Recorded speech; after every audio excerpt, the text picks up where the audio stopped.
பொரியலுங்க. இப்போ செய்கிறது பாருங்கள்.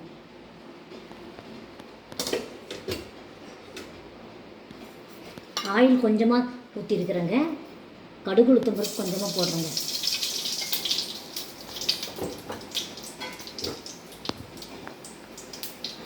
பாருங்கள், கருவேப்பிலை கொஞ்சமாக கருவேப்பிலை சேர்த்துக்கணுங்க.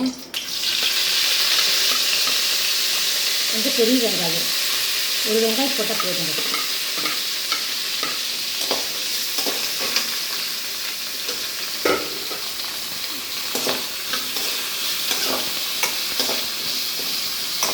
நல்லா வதக்கணுங்க.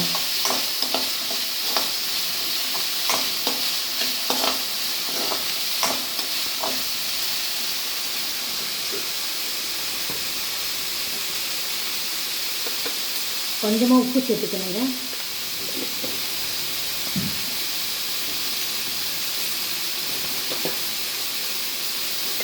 தேவையான அளவு மிளகாத்தூள் சேர்த்துக்கலாங்க.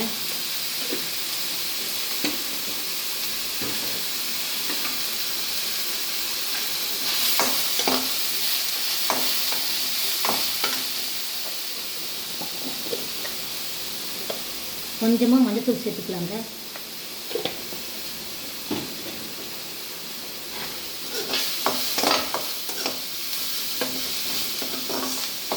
போட்டு நல்லா வதக்கணுங்க.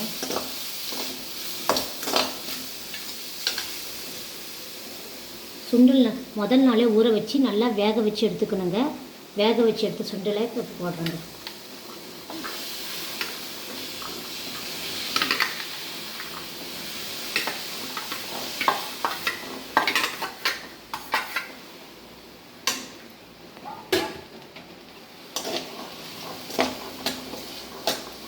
ஒரு 10 நிமிஷம் நல்லா வணக்கணுங்க.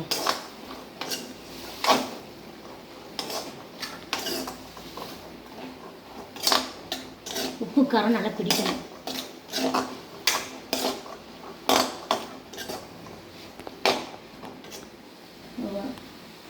ஒரு 10 நிமிஷம் வணக்கினாவே போதும்.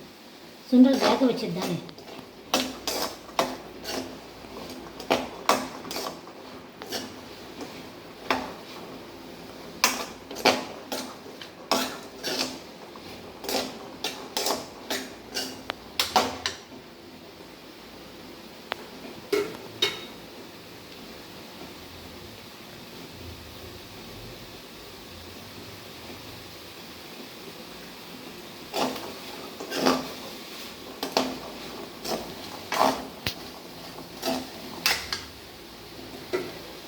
தேங்காய் வந்து நல்லா துருவி வச்சுருக்குறேங்க.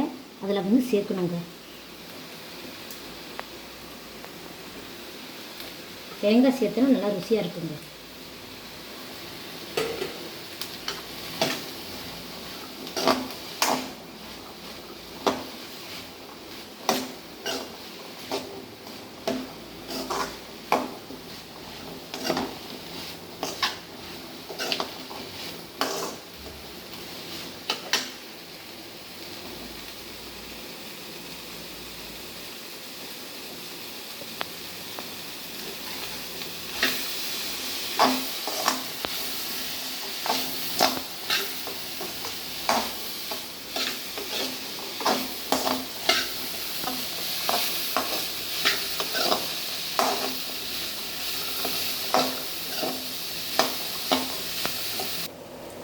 சுண்டல் வந்து ரெடி ஆகிடுச்சிங்க.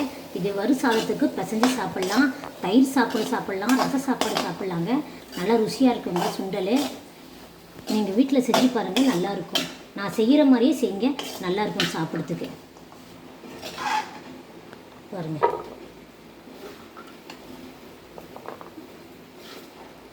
இதே மாதிரி செஞ்சாவே நல்லாயிருக்கும் சாப்பிட்றதுக்கு. தயிர் சாப்பாடுக்கு ரொம்ப நல்லாயிருக்கும். இந்த சுண்டல் வந்து தயிர் சாப்பாடுக்கு ரொம்ப நல்லா இருக்குங்க. வீட்டில் வந்து நீங்கள் செஞ்சு பாருங்கள், நல்லா இருக்குங்க சாப்பிட்றதுக்கு.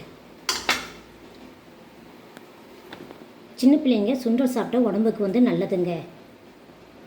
பிள்ளைங்க தயிர் சாப்பாடுக்கு சாப்பிடும்போது இந்த சுண்டல் வச்சு கொடுங்க. தயிர் சாப்பாடு ஒரு வாய், சுண்டல் ஒரு வாய் வச்சு பிள்ளைங்க வயிறு நிறைய நல்லா சாப்பிடுங்க சின்ன பிள்ளைங்க.